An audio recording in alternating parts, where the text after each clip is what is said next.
On a tous déjà eu un pote qui nous a dit tu cours trop, tu vas finir par te blesser, ou bien les étirements ça sert à rien, c'est pas prouvé scientifiquement. Aujourd'hui, on va voir ça ensemble et démêler le vrai du faux. C'est faux parce que le stress induit par l'entraînement en course à pied n'est utile que s'il est bien dosé. C'est ce qu'on appelle la quantification du stress physiologique et mécanique, c'est-à-dire qu'il faut trouver un juste milieu entre en faire trop peu et en faire trop pour bien progresser.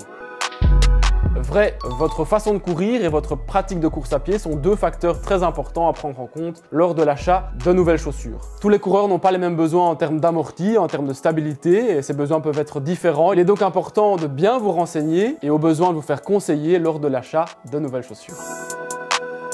C'est vrai et faux en même temps, c'est un peu plus nuancé. Ce qu'on sait aujourd'hui, c'est que les étirements avant la pratique d'une activité sportive va diminuer les performances en termes de force, de vitesse, d'impulsion et d'endurance. En revanche, s'étirer à distance des entraînements, donc soit quelques heures avant ou après, pourrait avoir un effet bénéfique sur l'incidence des blessures, surtout pour les personnes raides dont les amplitudes articulaires sont plus restreintes que ce qu'exige la gestuelle de la course. Oh, je l'aurais pas mieux dit.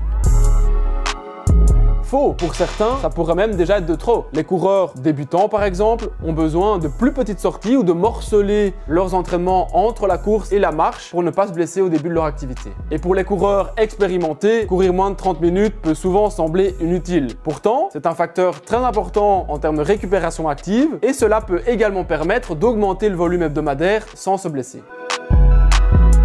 Faux. En réalité, tout est une question de dosage et de bonne quantification du stress mécanique couplé à une bonne gestion de la récupération, tant au niveau du repos que de l'alimentation. Il faudra également veiller à avoir une bonne hygiène de vie et à éviter le stress chronique qui sont deux facteurs pouvant nuire à la récupération et à la performance.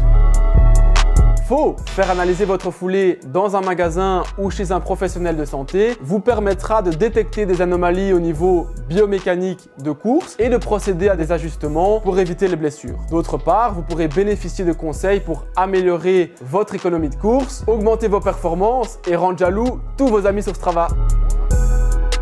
Faux, mais à nuancer un petit peu. Si la course à pied est assez accessible, quelle que soit la morphologie, il faudra quand même s'assurer que l'organisme soit prêt à supporter les contraintes induites par l'activité en faisant du renforcement musculaire par exemple.